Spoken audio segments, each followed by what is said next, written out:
Halina't dito, mag-umagahan tayo.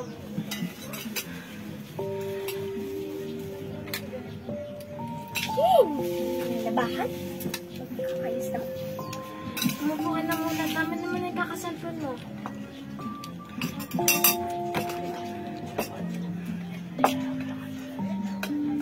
Ano? Yan na naman, ha? Pasensya ka na.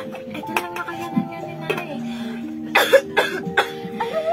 Alam mo ba? Kating-kati na ako dito, ha? Hindi ko na kaya to. Ayoko nito. Ayoko yan. Ayoko yan! Huwag mo naman ganun yung pagkain. Hindi yan maganda, anak. Alam mo, kailan ka ba maghahanap ng matinong trabaho, ha? Ito na lang lagi. Ginagawa ko naman yung lahat, ah. Ginagawa ko yung lahat para mapakain ko kayo. Ginagawa ni nanay, hindi niya ba alam kung gaano yung nararanasan ko? Ha? Sige na, kumain ka na. Hindi ako kakain nito, ha? Alam mo, Nay, wala kang kwentang ina, ha? Alam mo kung si tatay lang nabubuhay, ha? Masarap yung ulam ko ngayon, ha? Hindi ganito, ano to? Ano to? Anak, huwag mong ganyan si nanay, oh. Hayaan mo. Maghahanap ako ng masasideline na trabaho. Mapakain ko lang kayo. Sige na, saluhan mo na si nanay. Hindi. Ikaw kumain mag-isa mo, ha?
Wala na pala akong pera. Kailangan ko na maghanap ng trabaho para hindi na naman ako dabugan ng mga anak ko.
Sino yan?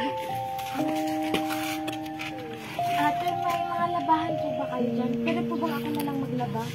Wala. Alis ka dito. Kahit ano pong trabaho? Gagawin Wala ko po. sabi. Sino ate? Ang sulit mo naman eh. Ang pera, please. Wala nga, diba? Ate, kahit Malis ka! Malis ka!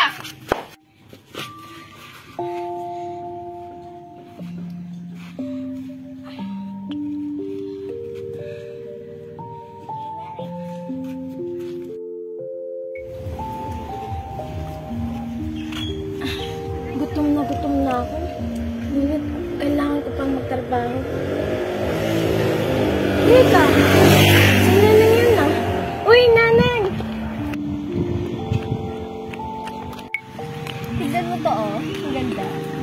Uy, teka. Tara, gimmick tayo mamaya. Inom tayo mamaya. Basta libre mo. Sige, ako bahala sa'yo. Ay, teka, parang tinatawag ka nun, ha? Huh?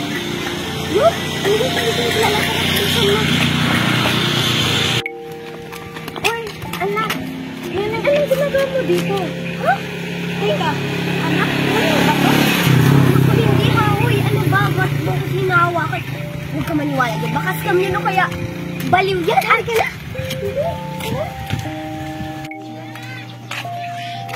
Ay, nako. Hindi mo mananan mamaya. Ay! Hoy, may pera ka ba dyan? Anak, wala akong nahanap na trabaho ngayon eh. Hindi, nagsisingal ka tabi. Hindi anak, pambili ko pa to ng gamot. Sabi ko nga tabi.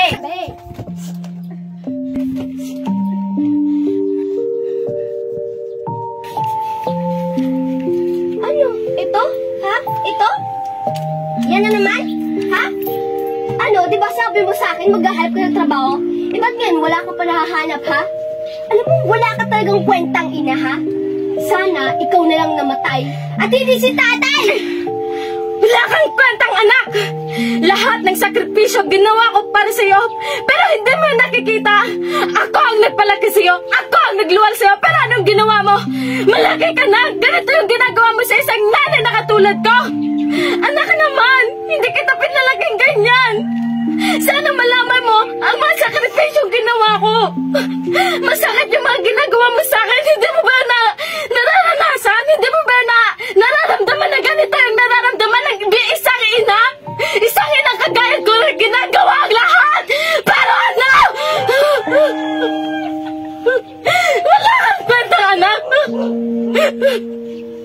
Alam mo, gusto ko naman yung pinalaki kita! Pinalaki kitang hindi ganyan, pero bakit ka naging ganito?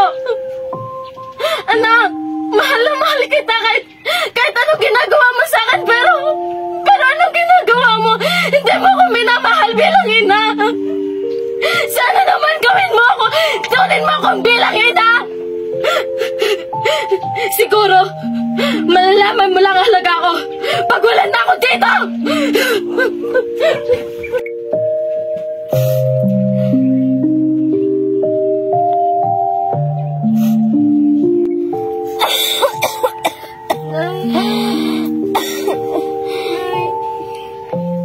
Anak, hindi na magtatagal si nanay. Lagi mong tatandaan, kahit mawala man ako, mahal na mahal kita. Pasensya ka na kung hindi ni nanay nabigay yung buhay na gusto mo. Huwag mo sabihin yan, Nay. Ay, kailangan kita, Nay. Patawarin mo ako, Nay. Mahal kita, anak. Nay!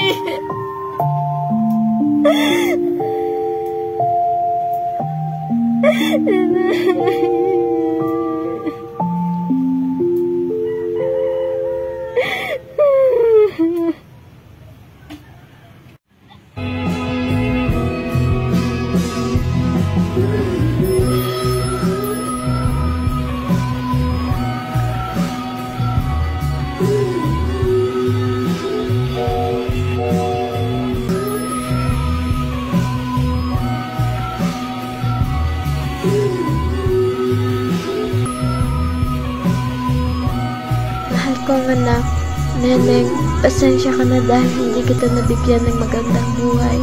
Pasensya ka na dahil inilihim ko sa iyo na ako'y may sakit. Basta lagi mong tatandaan, mahal na mahal kita. Nagmamahal ang iyong nanay.